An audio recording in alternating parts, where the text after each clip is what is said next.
يا ربي بالمصطفى بلغ مقاصدنا واغفر لنا يا واسع الكرم يا ربي بالمصطفى بلغ مقاصدنا واغفر لنا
وسلم دائما أبدا على حبيبك خير الخلق كلهم يا رب بالمصطفى بلغ مقاصدنا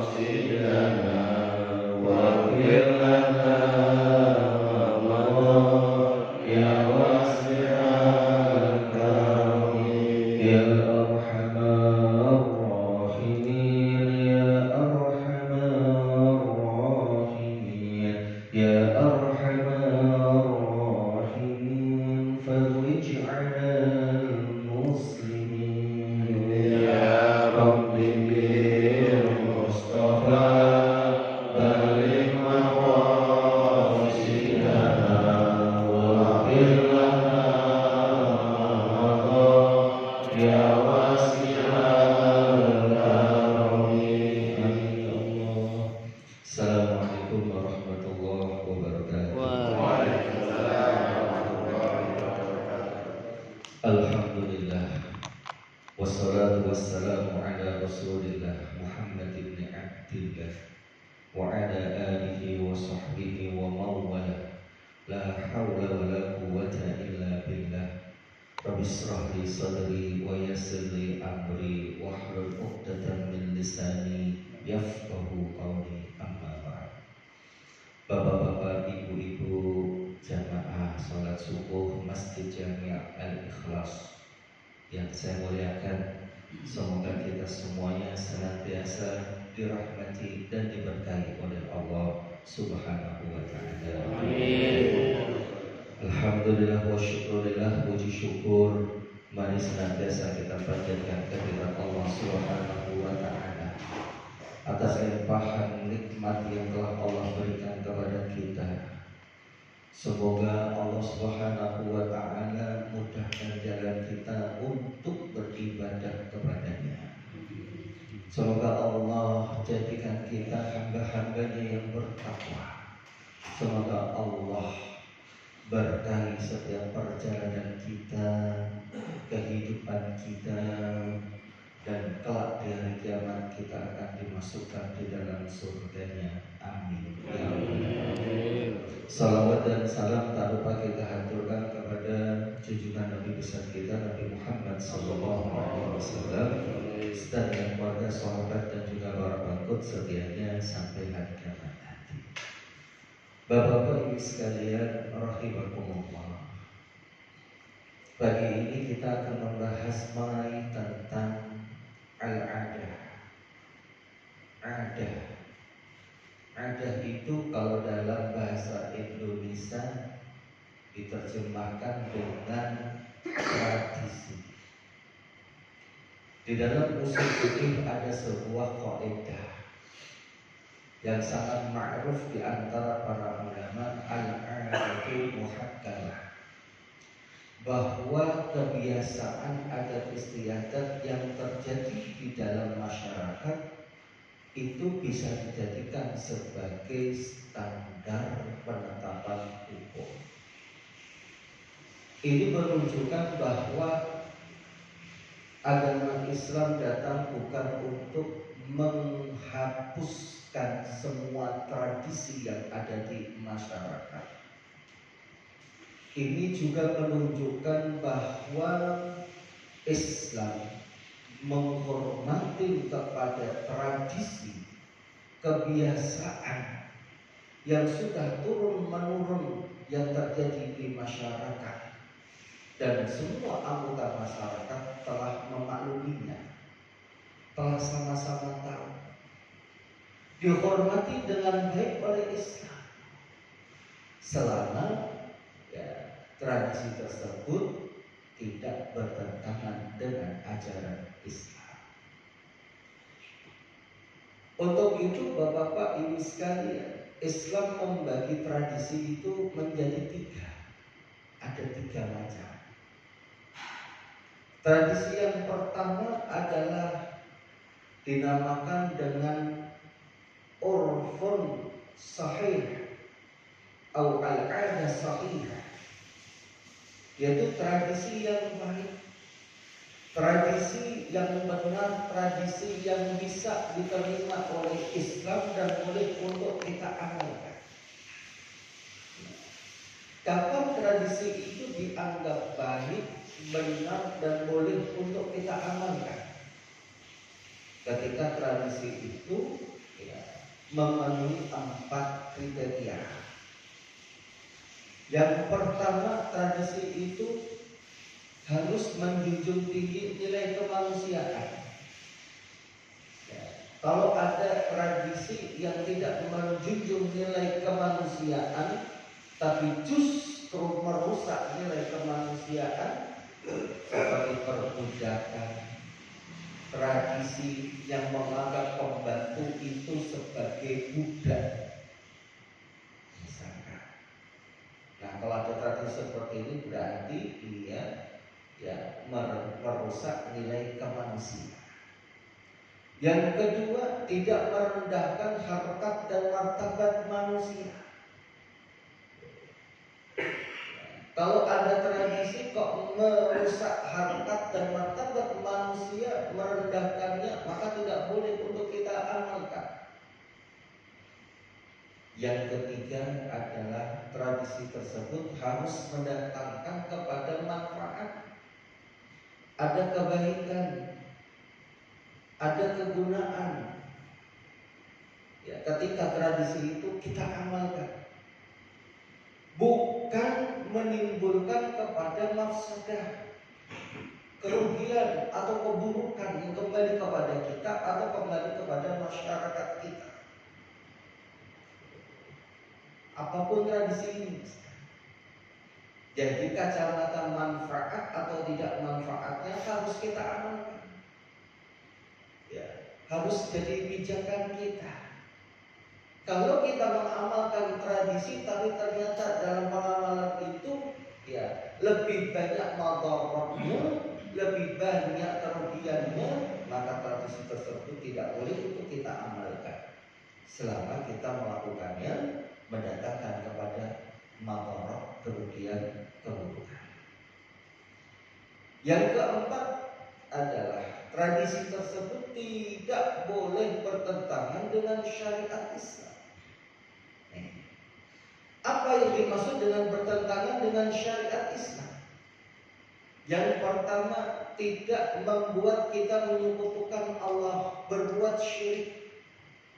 Kalau ada tradisi sampai kita harus menyembah pohon besar, ngasih sesajen ke pohon besar, makanya ini tradisi yang membuat kita mensekutukan Allah. Wajib kita tinggal.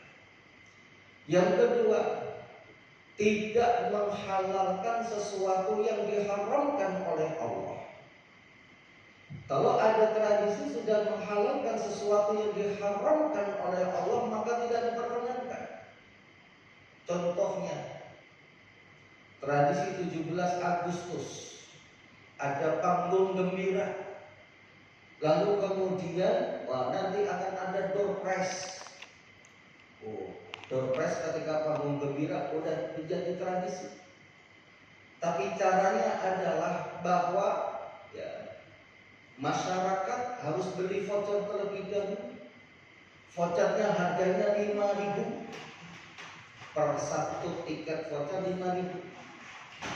Akhirnya masyarakat pada beli karena hadiah untuk door prize-nya lumayan. Hadiah utamanya sepeda. Misalkan sepeda motor. Nah, listrik. Nah, banyak sekali karena hadiahnya menggiurkan, akhirnya pada beli voucher. Ini nggak boleh. Kenapa? Karena tradisi ini menghalalkan sesuatu yang diharamkan oleh Allah. Apa itu? Perjudian. Karena kalau ketika kita membeli voucher, berarti seperti kita beli token. Bapak Ibu tahu token? Tahu ya? Ya. Kalau dulu namanya apa? Sayembara. SDSB. Terus kemudian togel. Apalagi namanya? Forecast. Nah, itu. Bapak tahu, menangin semuanya ya. Menangin semuanya. Saya aja menangin Pak. Nah, kalau Bapak mau nyanyi lagi sekarang ada di Cina masih ada. Seperti itu. Karena memang dulu itu pemerintah kita ngikut Cina waktu itu. Nah, untuk togel dan sebagainya masih ada. Kayak itu kenapa? Beli voucher kemudian diundi. Nah, yang menang berarti dia dapat hadiah. Nah, itu namanya adalah perjudian. Nah, kalau misalkan mau ada door prize, maka door prize itu vouchernya nggak boleh dijual. Vouchernya nggak boleh dijual. Nah, caranya kalau untuk menghindari keharaman, yang misalkan panitianya jualan gantungan kunci. Ayo yang mau dapat door prize, yuk beli gantungan kunci. Gantungan kuncinya harganya 5.000. Kalau beli gantungan kunci, nanti dapat voucher untuk diundi ketika ke panggung gembira. Nah, berarti di situ tidak ada perjudian. Kenapa? Karena kita mengeluarkan 5.000 untuk kita beli gantungan kunci. Bukan karena kita untuk beli voucher atau nomor plat. Itu sekalian. Maka ini penting loh sekarang, karena sebentar lagi kita mau 17 Agustus. Jangan perkara yang seperti ini terjadi lagi di daerah kita. Jangan sekali-kali, karena termasuk perjudian. Menghalalkan sesuatu yang diharamkan oleh Allah. Contoh lagi misalkan pesta 17 Agustus ternyata apa? Minum minuman keras. Ayo kita pesta miras. Kapan lagi kita bisa pesta miras? Mumpung 17 Agustus misalkan. Atau mungkin sekalian yang lagi santer di media sosial, pesta babi. No, ya. YouTube itu banyak sekali. Haram, kenapa? Karena tradisi ini menghalalkan sesuatu yang diharamkan oleh Allah. Wajib kita hati-hati. Atau sebaliknya, kita mengharamkan sesuatu yang dihalalkan oleh Allah. Maka tradisi yang seperti ini harus kita tinggalkan. Seperti misalkan tradisi mengharamkan daging sapi. Daging sapi itu hukumnya halal. Tapi kalau ada tradisi yang mengharamkan daging sapi, maka tradisi ini wajib untuk kita tinggalkan, nggak boleh untuk kita amalkan. Dan Ustaz, di Kudus itu bagaimana? Di Kudus itu bukan mengharamkan daging sapi, Pak. Nah, saya orang Kudus, Pak, jadi saya tahu. Ya, Mbah Sunan Kudus itu ngelarang penduduknya untuk nyembelih sapi, bukan makan daging sapi. Nah, kenapa melarang nyembelih sapi? Karena sapi itu dulunya adalah Tuhannya penduduk kota Kudus, dewanya. Jadi mereka itu nyembah sapi. Nah, kalau melihat kalau sapi itu disembelih kan berarti kan lebih dewa apa disembelih kan begitu. Nah, daripada mereka sakit hati, akhirnya melarang untuk nyembelih sapi. Tapi kalau makan daging sapi, ya boleh silakan. Sekali ya. Nah, buktinya apa? Yang jualan bakso banyak. Nah, di Kudus banyak. Nah, tidak bukan bakso kerbau atau bakso kambing, bukan. Tapi bakso sapi benar sekali. Nah, Bapak-bapak saudara sekalian rahimahumullah. Ya, pertama tradisi yang diterima oleh Islam. Contohnya pada masa Rasulullah SAW, dulu ada yang namanya Hilful Fudul. Apa itu Hilful Fudul? Perjanjian orang-orang Makkah kepada setiap pedagang asing yang datang ke kota Makkah untuk berdagang. Isinya perjanjian itu bahwa pedagang asing itu akan diberikan jaminan keamanan selama mereka berdagang di kota Mekah. Namanya Hilful Fudul. Nah, tradisi ini sudah ada turun-menurun dari orang-orang Arab Jahiliyah. Makanya ketika Rasulullah beliau diutus menjadi nabi oleh Allah, ditanya oleh para sahabat, "Ya Rasulullah, bagaimana menurutmu mengenai tentang perjanjian ini?" Kata beliau, "Ini adalah tradisi yang baik." Kata beliau, tradisi yang baik. Kenapa? Karena memberikan jaminan keamanan kepada pedagang asing yang sedang singgah di kota Mekah. Ini bagus. Kalau seandainya aku diundang untuk menghadiri ya perjanjian ini, niscaya aku akan datang. Kata beliau, aku akan datang. Aku akan menyaksikannya. Kenapa? Ya karena memang tradisi ini adalah tradisi yang baik. Kenapa dikatakan baik? Karena menjunjung tinggi nilai kemanusiaan, tidak merendahkan harkat martabat manusia, mendatangkan kepada manfaat bukan madarat. Kemudian yang keempat, tidak bertentangan dengan syariat Islam. Makanya diperkenankan oleh Rasul. Kemudian akad mudharabah atau musyawarah bagi hasil. Orang-orang Arab Jahiliyah mereka itu sudah memiliki tradisi namanya bagi hasil. Kalau seandainya ya misalkan ya, saya ini ya nggak punya modal, Pak Haji Wanto modalnya luar biasa banyak.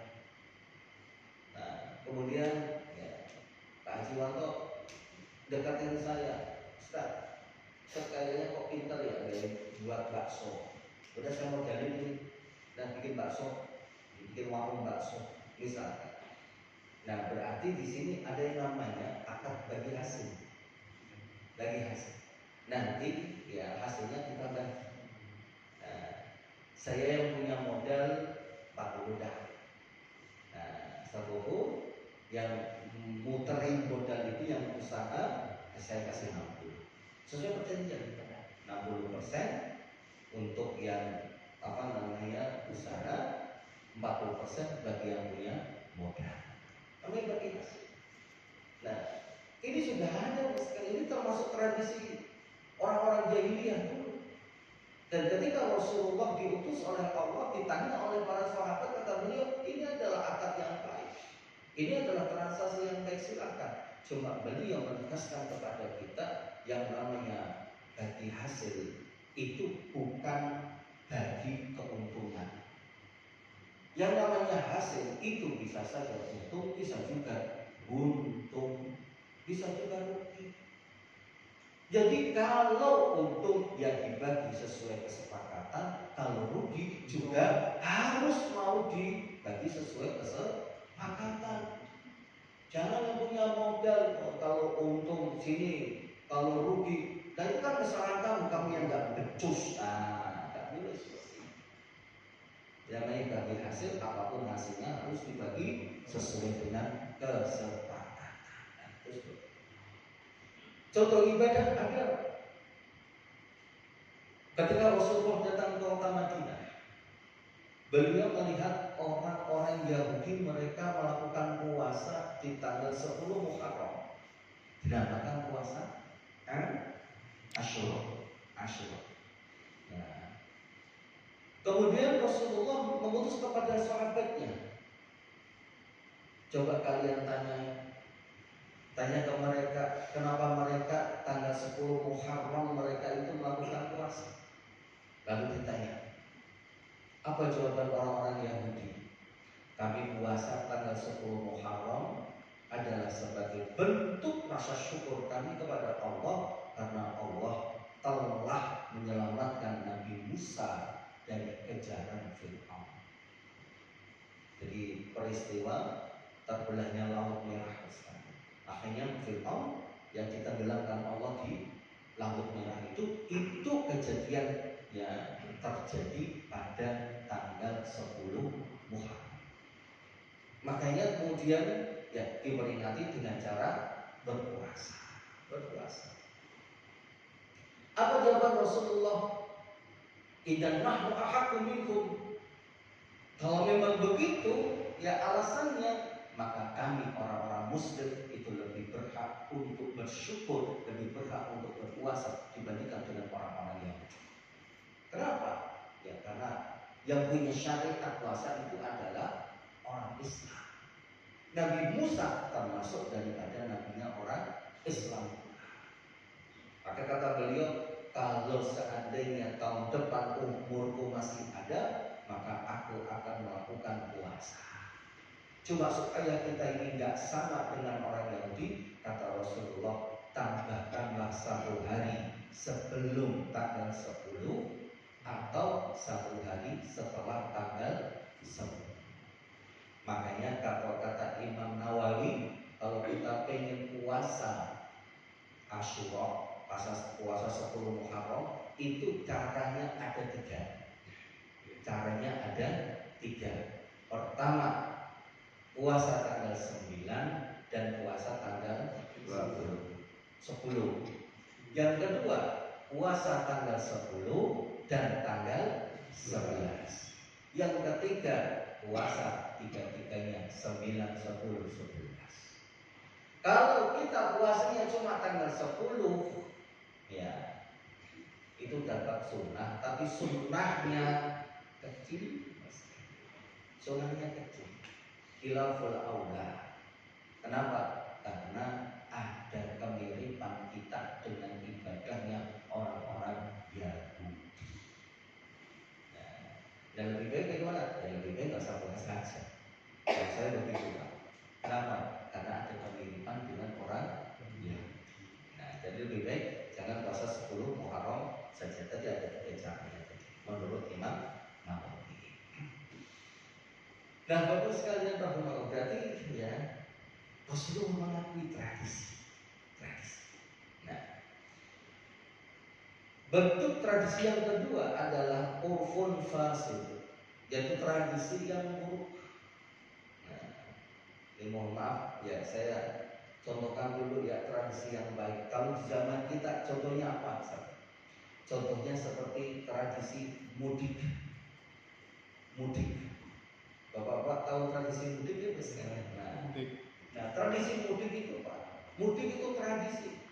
Jangan kita mengatakan mudik itu adalah syariat, ya, syariatnya Rasulullah. Ini adalah ajaran Rasulullah. Nah, nggak ada pernah Rasulullah SAW beliau itu bersabda ketika setelah selesai bulan Ramadan maka mudiklah ke kampung kalian masing-masing. Nggak pernah Rasulullah bersabda. Dan mudik itu hanya ada di Nusantara. Apa yang dimaksud Nusantara? Ya Indonesia, Malaysia, Singapura, Thailand, udah itu Nusantara. Nah kalau di Arab lain lagi.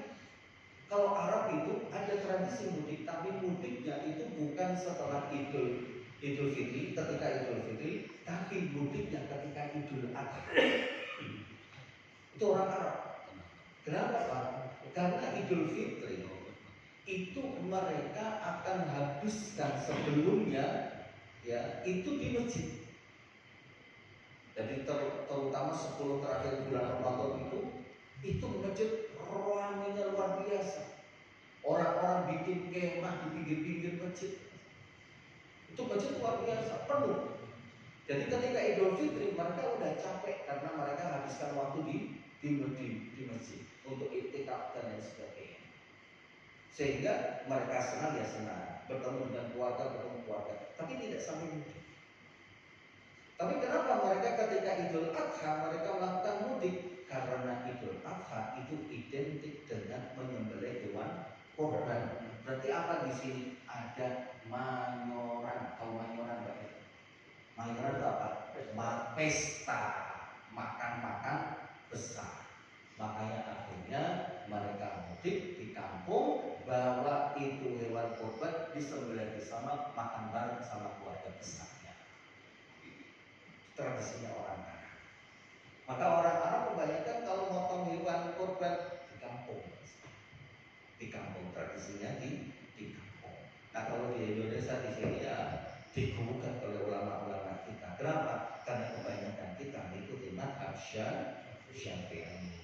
Yang apa yang hewan korbannya nggak boleh keluar dari tempat kita tinggal. Tuh, kalau kita tinggalnya di sini di kampung luar ya korbannya di kampung rumah. Nah nggak boleh kalau kita bawa ke Kudus ya, misalkan nggak boleh. Nggak boleh. Itu kalau mazhab Syafi'i. Kalau mazhab Hanafi boleh, boleh. Asal apa? Asal ada kebutuhan. Kebutuhannya apa? Silaturahim. Silaturahim dengan saudara-saudara kita di kampung. Nah seperti itu. Nah sekalian, nah mudik ini sekalian, kalau yang terjadi di negara kita ini namanya tradisi. Maka bagaimana hukumnya mudik ini? Kita lihat dari empat tadi. Apakah tradisi mudik itu ya merusak nilai kemanusiaan? Tidak ya Pak ya. Kedua, apakah ketika kita mudik itu kita merendahkan harkat martabat manusia? Ada yang kita rendahkan? Tidak ada. Yang ketiga, apakah ada manfaat dari mudik? Dilihat.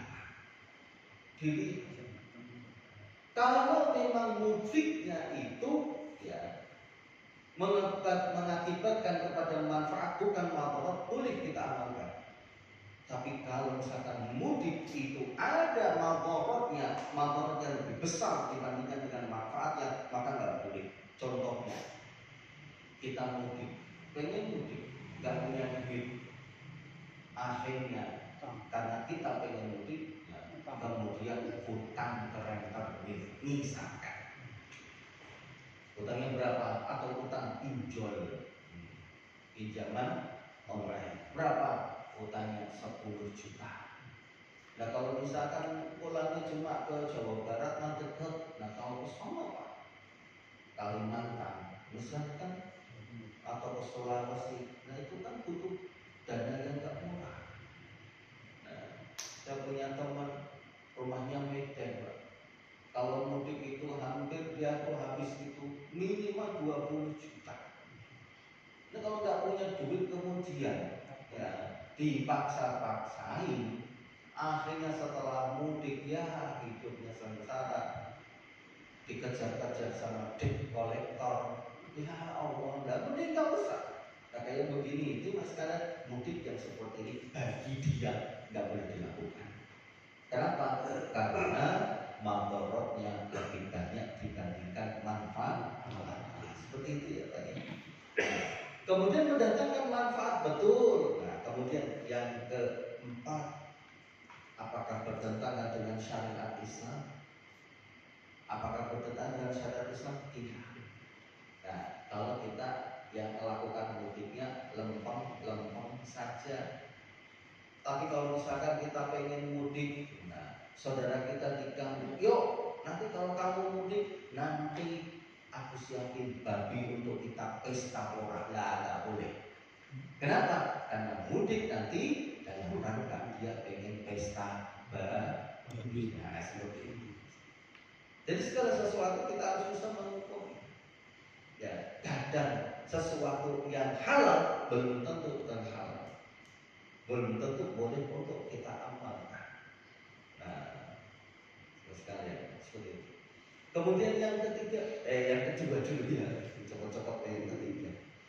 Tradisi yang buruk, tradisi yang rusak, tidak diterima oleh Islam dan kita tidak boleh mengamalkan, dinamakan dengan urfun fasik. Kapan itu? Yang ketika menyalahkan 4 hal ini.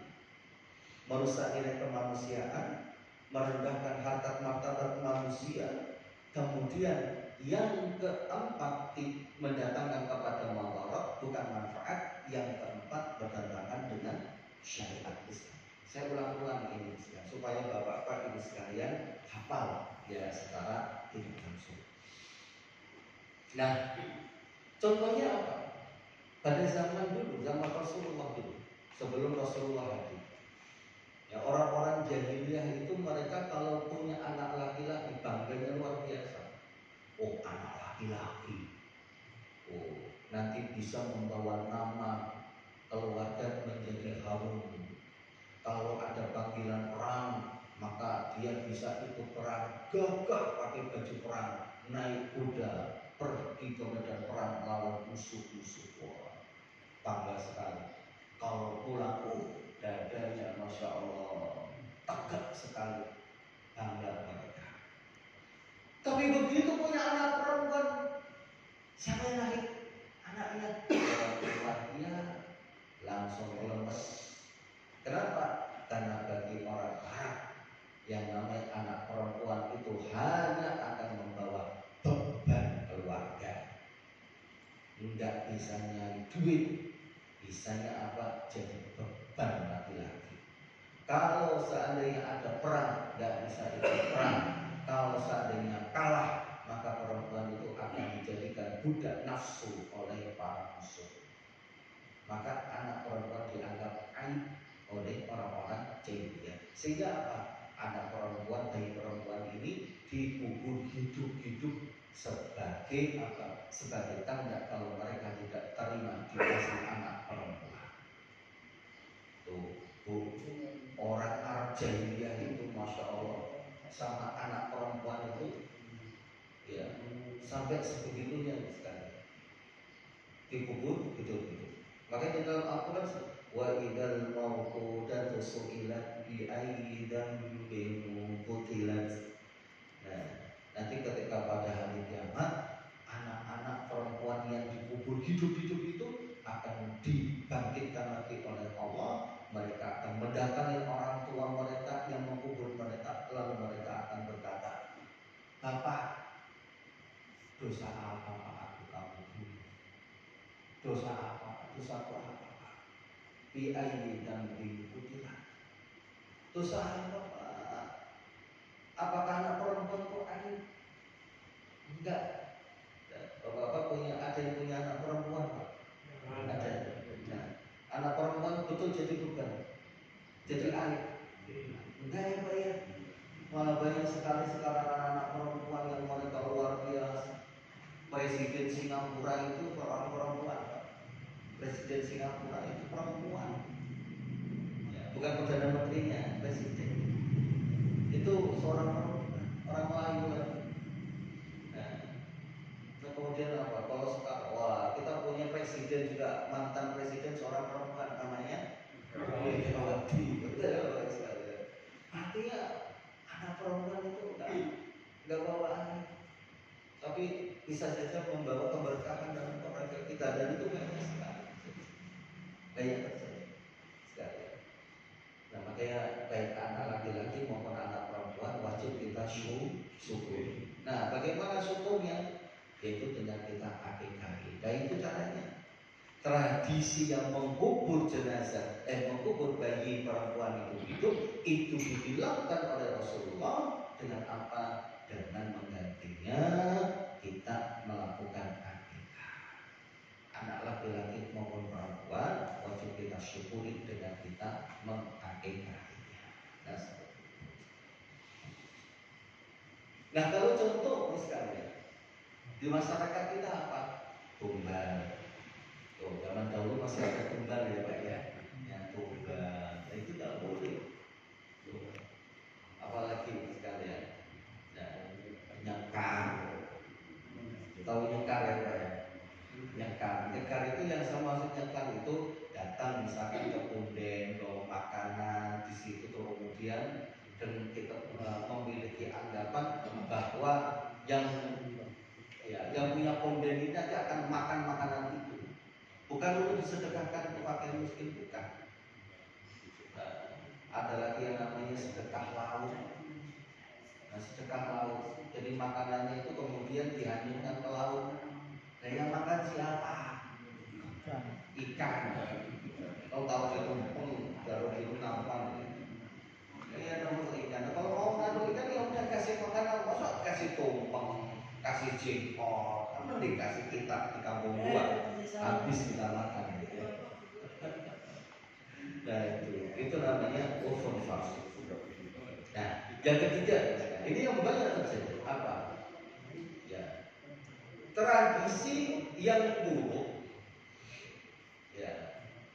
Tapi karena nilainya bagus, akhirnya tradisi itu diluruskan oleh Islam. Saya ulangi, ada tradisi yang buruk, tapi nilainya bagus. Nilainya bagus.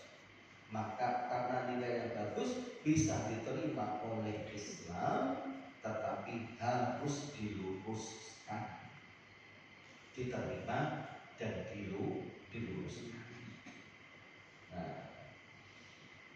Nah, Bapak sekalian, contohnya apa?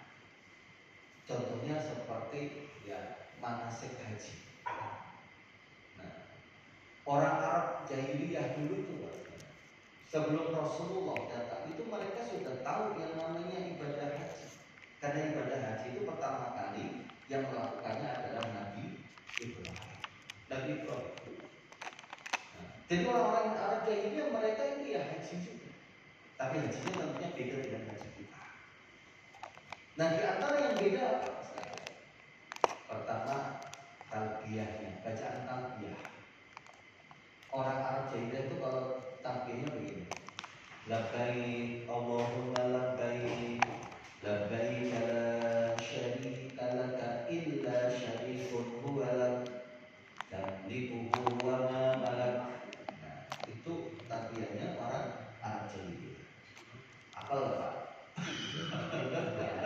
Jangan Pak, jangan diucapin itu. Nah, saya artikan.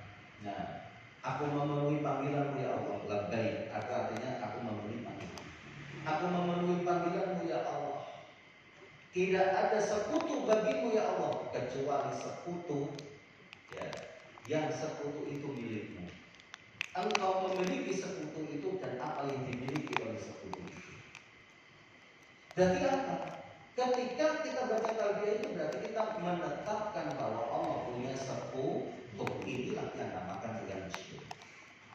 Nah, siapa yang dimaksud dengan sekutu itu? Berhala 100 itu yang ada di sekitar Ka'bah. Ada sekitar 100. Itu dipasang di Ka'bah. Nah, itu dimaksud dengan berhala.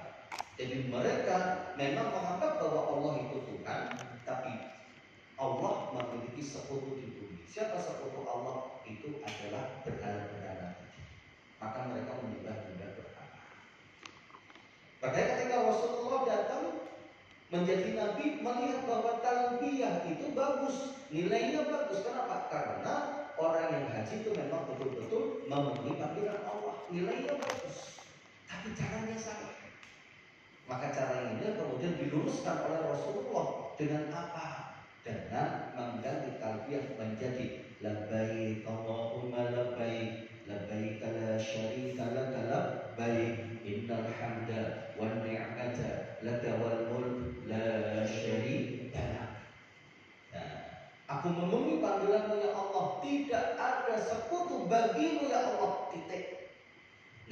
kecuali-kecualian.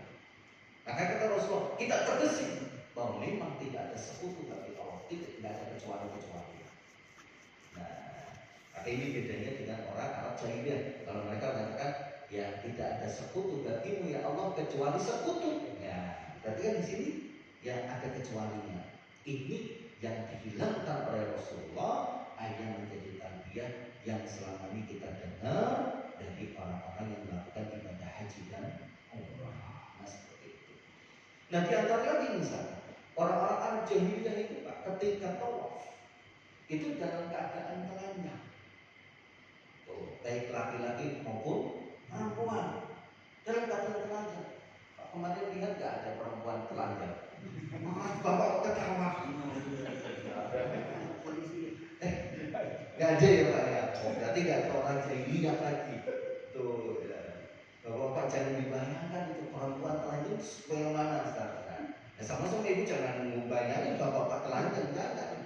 Nah, makanya ketika mereka ini ibadahnya itu telanjang, terus habis itu muterin Ka'bah, tetap tawafnya muterin Ka'bah 7 kali, tapi ibadah mereka itu cuma tepuk tangan dan bersiul-siul. Wa ma kana sholatuhum 'indal baiti illa muka'aw wa tasdiyah.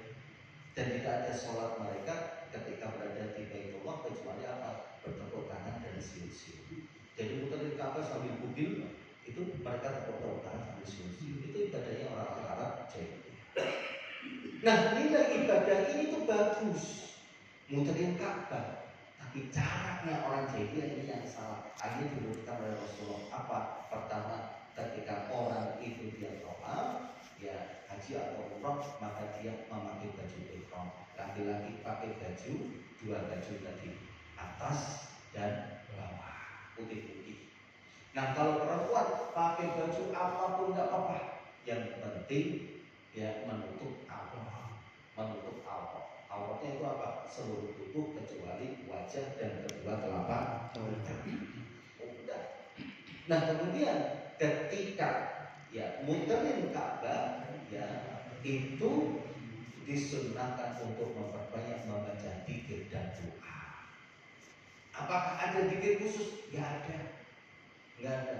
Makanya bapak-bapak, ibu-ibu yang ada di buku itu, panduan itu semuanya bikinan ulama. Untuk memudahkan kita. Dan kalau soalnya, udah capek udah ngikutin orang aja, udah jalan aja, sah. Nggak jadi masalah. Nah, nggak jadi masalah. Ustaz, haruskah saya ini Bismillah kan apa namanya? Bismillah ya Allahu Akbar. Harus begini nggak? Nggak harus. Saya udah lemas, udah jalan aja, yang penting muterin Ka'bah 7 udah.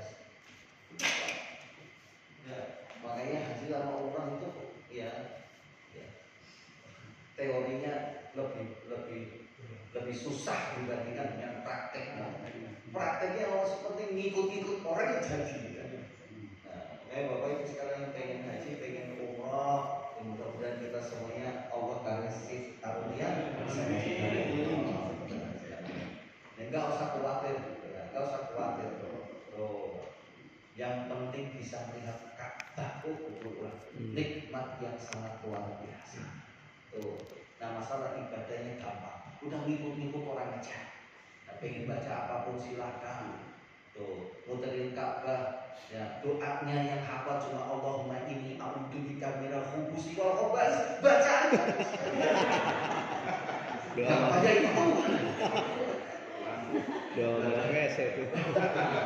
Nah, itu doa mau masuk WC. kamar Ustaz. Ayo udah apa? Nah, itu Bapak gitu. Nah, itu tuh doa luar biasa loh. Artinya, ya Allahumma inni a'udzubika minal khubuthi wal khaba'is. Artinya, ya Allah, aku minta perlindungan kepadamu dari jin laki-laki dan jin perempuan. Tuh, dari setan laki-laki dan setan perempuan. Artinya apa? Supaya kita hidup itu nyaman, nggak digoda sama orang, dan dihasutin sama orang, diiri dengki sama orang. Tuh, kan bagus buat sekalian. Nah, coba kita tahu ya doa masuk Kamar mandi. Pada itu doa yang luar biasa sekali. Nah, contohnya begitu. Cuma yang sekalian, ya meskipun demikian, kalau kita sampai di antara rukun yang lain sama Hajar Aswad, kita disunahkan membaca doa sapu jagat. Rabbana atina fid dunya hasanah wa fil akhirati hasanah wa qina adzabannar. Nah, seperti itu. Contoh lagi sekalian. Tradisinya buruk, caranya buruk, tapi nilainya bagus. Akhirnya diterima oleh Islam, tapi diluruskan. Nah, contoh lagi adalah perempuan yang ditinggal mati oleh suaminya. Ini saya ceritakan dulu sekalian. Ini kalau misalkan ibu-ibu itu berada pada masa orang jahiliyah, sengsara sekali hidup. Nah, orang Arab jahiliyah itu kalau seandainya seorang istri tinggal mati oleh suaminya, maka istri itu harus mengalami masa berkabung. Ya. Nah, kalau kita kenalnya dengan masa berkabung itu dengan menjalani masa iddah, berkabung. Nah, masa berkabungnya itu berapa banyak? 1 tahun. 1 tahun. Nah, selama 1 tahun perempuan yang ditinggal mati suaminya itu harus tinggal di rumah khusus untuk perempuan itu. Rumahnya kecil, tidak boleh bagus. Nah, jadi kalau kita bilang gubuk kecil, nah di situ tinggal perempuan itu saja. Kemudian nggak boleh pakai baju yang bagus. Bajunya harus, ya kalau zaman sekarang ya kalau kita bilang ya daster yang sudah sobek-sobek itu ya, yang kancinya tinggal 1 doang ya. Pakai baju yang buruk. Kemudian nggak boleh mandi selama 1 tahun, nggak boleh mandi, nggak boleh dandan, nggak boleh ketemu orang, nggak boleh ngomong sama orang, nggak boleh pakai perhiasan. Jadi selama 1 tahun penuh itu harus digubuk, itu dikucilkan, nggak boleh dia ditemui oleh siapapun. Hanya sekedar kasih makan sama guru selama 1 tahun. Dan ibu bisa bayangkan bu, setahun nggak mandi, nggak boleh potong rambut, nggak boleh gosok gigi. Sebanyak itu renungnya kayak apa? 1 tahun. Kukunya juga nggak boleh, pokoknya nggak boleh. Kenapa? Supaya tidak dilirik orang. Itu aja tujuannya. Nah, makanya nggak boleh mandi, nggak boleh pakai baju yang bagus, nggak boleh ketemu sama orang. Nah, setelah 1 tahun itu selesai masanya, nah bisa keluar dari masa berkabung. Caranya adalah ya di pintu keluar saudara-saudaranya sudah pada antri. Ya, antri bawa apa sekalian? Memegang kotoran hewan. Misalkan kotoran ayam, kotoran kambing dan sebagainya. Pokoknya bukan kotoran hewan. Nah, perempuan itu langsung keluar. Begitu keluar kemudian langsung dilemparin kotoran sama keluarganya sampai selesai. Jadi tubuhnya semua penuh kotoran. Nah, begitu sudah selesai baru dikatakan selesai dari masa berkabungnya selama 1 tahun. Makanya Islam menganggap ini nilainya bagus. Seorang perempuan habis tinggal mati suaminya mengalami masa berkabung itu bagus. Supaya apa? Suami baru meninggal aja langsung ngetek. Waduh, ada wah cantik, memang pakai lipstik, wah parfum setengah habis. Udah misalkan ngetek namanya. Udah janda datang nih, janda membambang. Cuit-cuit. Nah, masa berkabung. Cuma ya masa berkabung ini bagus, nilainya bagus, tapi dibenarkan. Jangan setahun kelamaan. Setahun kelamaan. Akhirnya apa? Dikecilkan, diturunkan oleh Islam menjadi apa? Walladzina yatawaffawna minkum wa yadharuna azwajan yatarabbasna bi anfusihinna arba'ata ashhurin wa ashra. Perempuan yang ditinggal mati oleh suaminya, maka dia wajib untuk melakukan masa berkabung selama 4 bulan 10 hari. Berapa itu? 130 hari. Nah, ketika perempuan itu dalam masa iddah berkabung, dia boleh mandi, dia boleh potong kuku, dia boleh potong rambut, boleh gosok gigi, boleh nemuin orang, boleh dandan, boleh, tapi nggak boleh menor. Boleh ganti baju, boleh. Nah, seperti biasa aja. Cuma apa? Jangan bikin batas dengan orang-orang. Supaya apa? Supaya dia tidak dilirik oleh orang. Nah, jadi batasin diri itu aja. Nah, kalau bisa, nah selama dia tidak punya keperluan untuk keluar rumah, dia jangan keluar rumah. Tapi kalau ngobrol sama orang biasa boleh. Yang penting itu. Kalau ada orang deketin, maaf, saya dalam keadaan nah seperti itu. Nah, jadi nilainya bagus, tapi caranya salah. Tapi akhirnya diterima oleh Islam, tapi dilurus.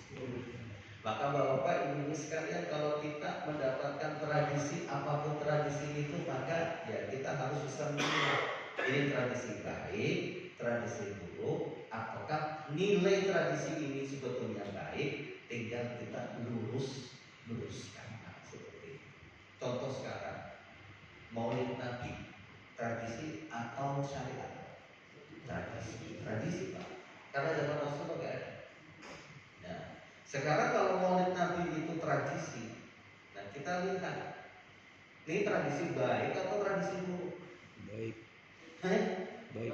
Nah, pertama, ya, Maulid Nabi itu pertama, apakah merendahkan nilai kemanusiaan, merusak nilai kemanusiaan?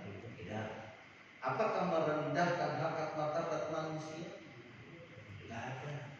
Kemudian ketika apakah mendatangkan manfaat?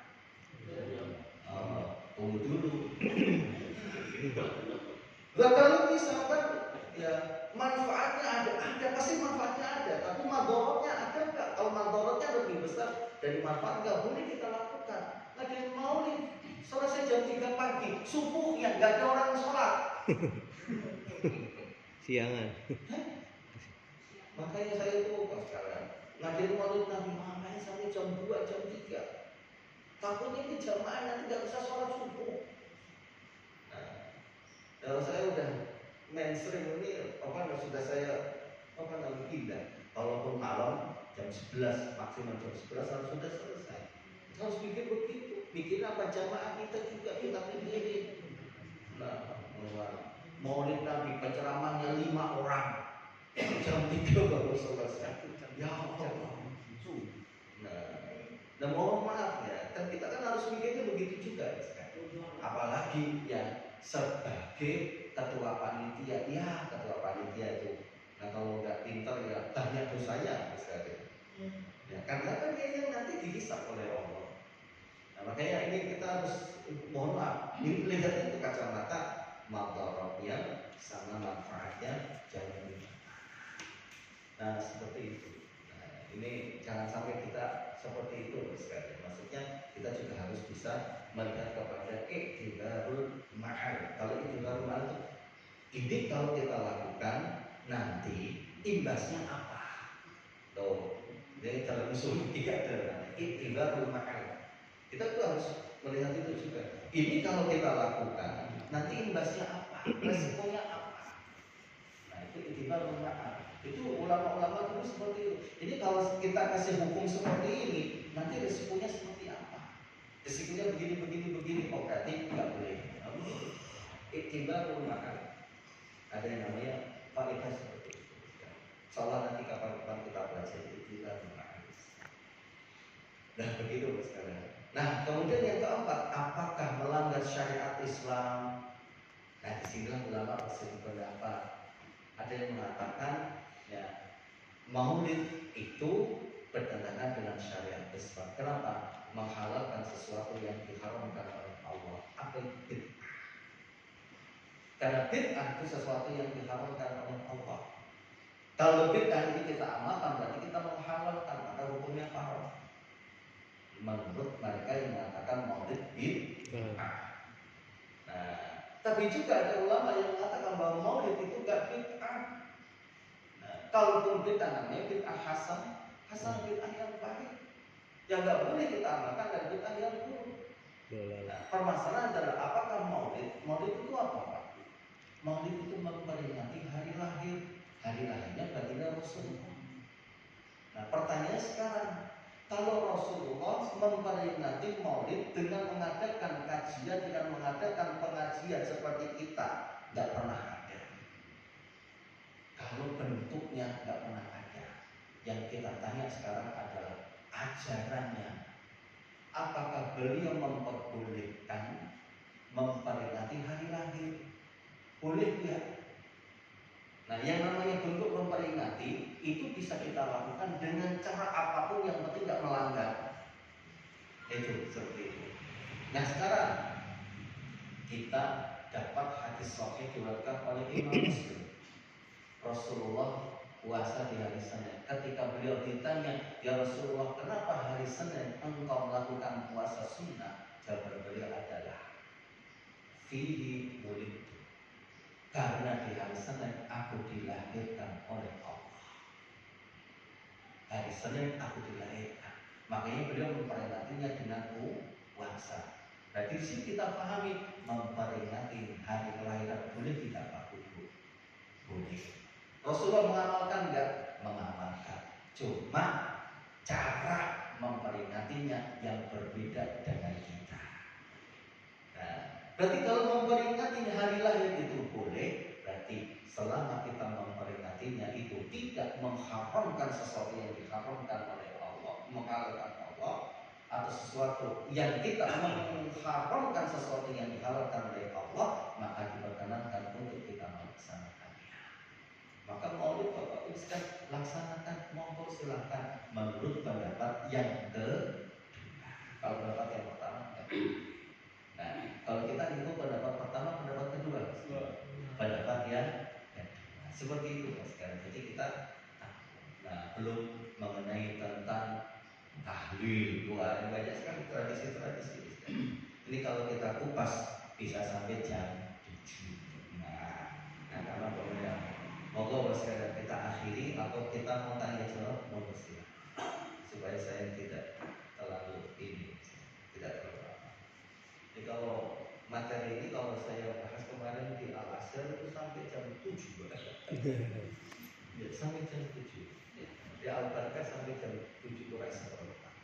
Nah di sini setengah 7 kurang. Monggo sekarang yang ada mau saya mau nanya tentang makruh, Ustaz.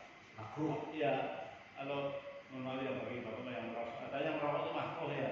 Cuma saya bukan hanya merokoknya, saya kan semenjak sehatnya kurang, saya suka sholat dan batal dan ketut. Itu katanya juga makruh juga. Dan tanyakan makruhnya besar mana mah yang merokok itu. Baik. Yang lain makruh akan dikatakan Pak. Ini Pak. Ya. Ini masalah rokok. Rokok itu begini Pak. Rokok itu lebih baiknya kita kembalikan kepada diri kita masing-masing. Tuh, kembali kepada diri kita masing-masing. Artinya kalau kita menganggap bahwa rokok itu mengganggu kesehatan kita, maka haram untuk kita.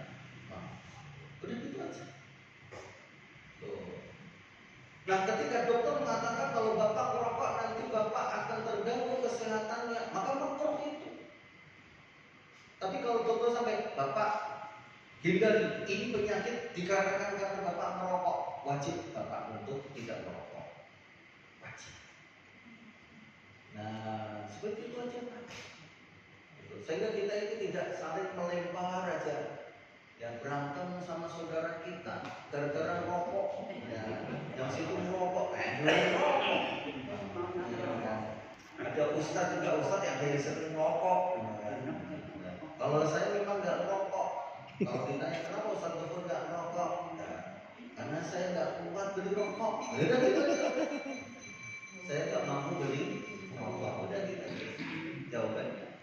Nah, karena masing-masing punya prinsip. Karena dia menganggap bahwa rokok itu tidak bahaya bagi dirinya, ya monggo silakan. Kalau saya menganggap rokok bahaya bagi diri saya, makanya saya tinggalin. Nah, sekarang bapak-bapak tidak memilih. Bapak menganggap rokok itu bahaya enggak? Karena itu aja. Bahaya enggak, Pak? Bahaya. Oh bahaya. Tapi bapak nggak boleh merokok. Udah gitu aja, ya. Jadi supaya kita ini nggak berat.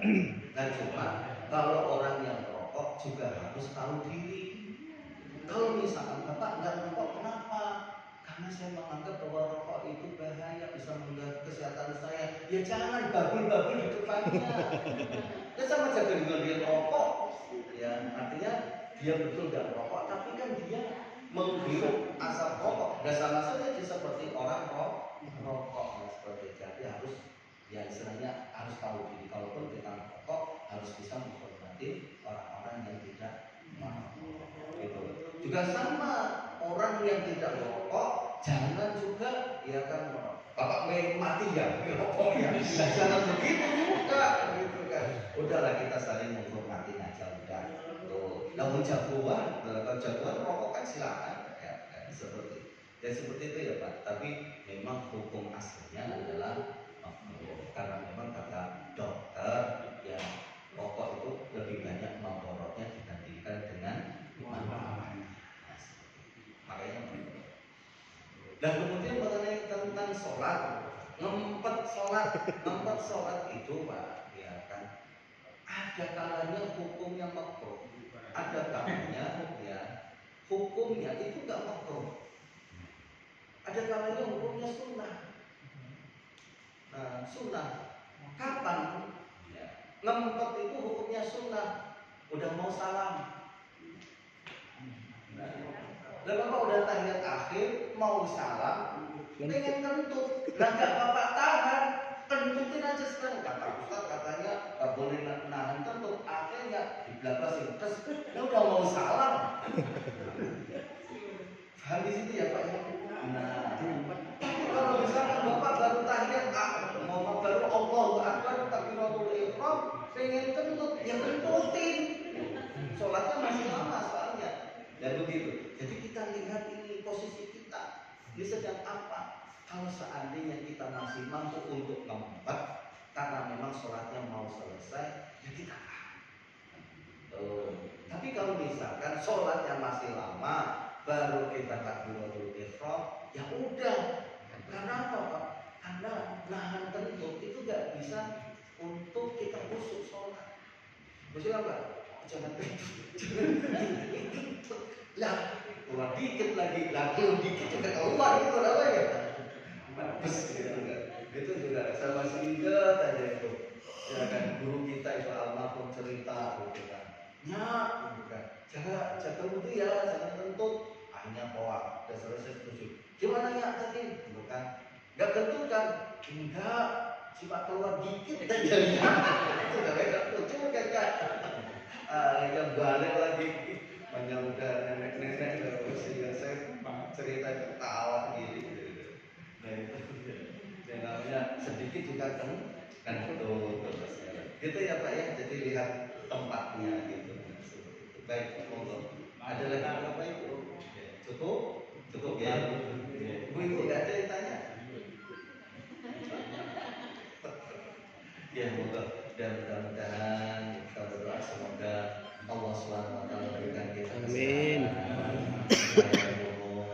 berikan keberkahan, berikan kebahagiaan. Semoga anak-anak kita dijadikan anak-anak yang soleh dan solehah. Al-Fatihah.